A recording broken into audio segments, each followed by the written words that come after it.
అందరికీ నమస్కారం. ఈరోజు రాష్ట్ర పార్టీ సూచనల మేరకు కదిరి సమన్వయకర్త బిఎస్ మగ్గులన్న గారి ఆదేశాల మేరకు ఏదైతే జగన్ 2.0 సూపర్ యాప్ ఉందో దాన్ని పోస్టర్ విడుదల కార్యక్రమం చేపట్టడం జరిగింది. ఈ రాష్ట్ర ప్రభుత్వం తెలుగుదేశం పార్టీ కూటమి ప్రభుత్వం ఏదైతే ఉందో గడిచిన 2.5 సంవత్సర కాలం నుండి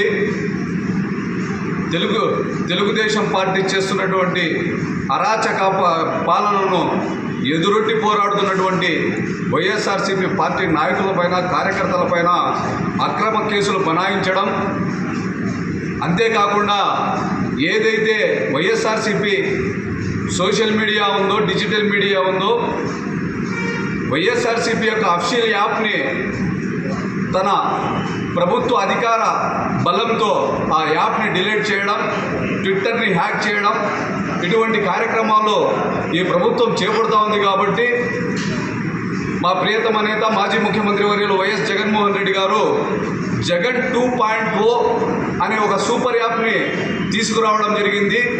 ఈ యాప్ యొక్క ముఖ్య ఉద్దేశం ఏమంటే, ఈ రాష్ట్రంలో కూటమి ప్రభుత్వం యొక్క అరాచక పాలనను ఎవరైతే ప్రశ్నిస్తున్నారో అటువంటి కార్యకర్తలు నాయకుల మీద ఏదైతే కేసులు బనాయిస్తున్నారో ఆ కేసుల యొక్క వివరాలను ఒకవేళ ఉన్నట్లయితే వీడియో ఆడియో ఆధారాలతో పాటు ఈ యాప్లో డౌన్లోడ్ చేయడం, అదేవిధంగా ప్రభుత్వ వ్యతిరేక కార్యక్రమాలు ఏవైనా ఉంటే దాన్ని అప్లోడ్ చేయడం, అదేవిధంగా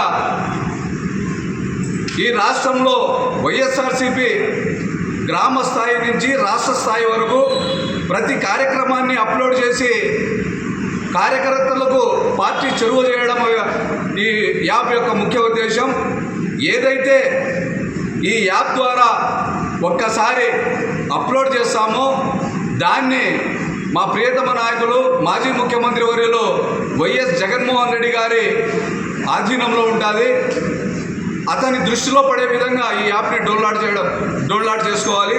కేవలం జగన్ 2.0 యాప్ అనేది వైఎస్ఆర్సీపీ కార్యకర్తలకు నాయకులకే కాకుండా ప్రజానికానికి కూడా ఇది చెరువు చేయాలా అనే ఉద్దేశంతో ఈ యాప్ని రూపొందించడం జరిగింది.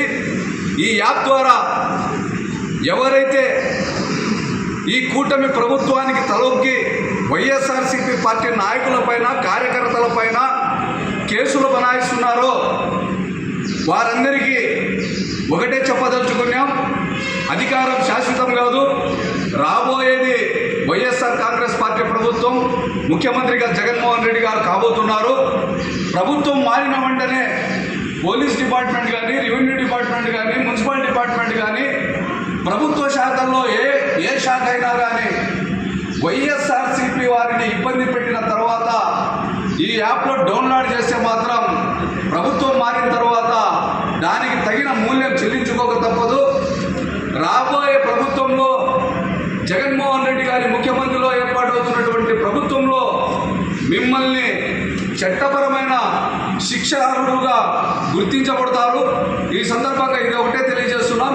కాబట్టి వైఎస్ఆర్సీపీ నాయకులు కార్యకర్తలందరూ కేవలం ఈ యాప్ని పార్టీ కార్యకర్తలు, పార్టీ కుటుంబ సభ్యులే కాకుండా ప్రజలందరికీ చెరువయ్యేటట్లు ఈ యాప్ని మరింత ముందుకు విస్తృత ప్రచారం చేసి ప్రతి ఒక్కరూ డౌన్లోడ్ చేసుకునే విధంగా మనమందరము కృషి చేయాలని చెప్పేసి ఈ సందర్భంగా తెలియజేస్తూ